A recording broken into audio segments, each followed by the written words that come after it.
అండి, welcome to one more mini vlog. మీలో ఎంతమందికి రొయ్యలు కోడిగుడ్డు పులుసు అంటే ఇష్టం లేదు నాకు కామెంట్ బాక్స్లో కామెంట్ చేయండి. ఒకసారి మీకు ఈ రొయ్య కోడిగుడ్డు పులుసు తెలిస్తే నా స్టైల్లో ట్రై చేయండి, చాలా బాగుంటుంది.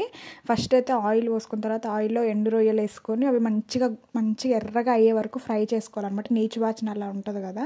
ఈ రొయ్యల్ని మా మమ్మీ ముందే క్లీన్ చేసుకొని పెట్టుకుంటుంది అనమాట, మంచిగా గిల్లుకొని. నేను మీకు ముందు వీడియోలలో పోస్ట్ చేస్తే చూడండి.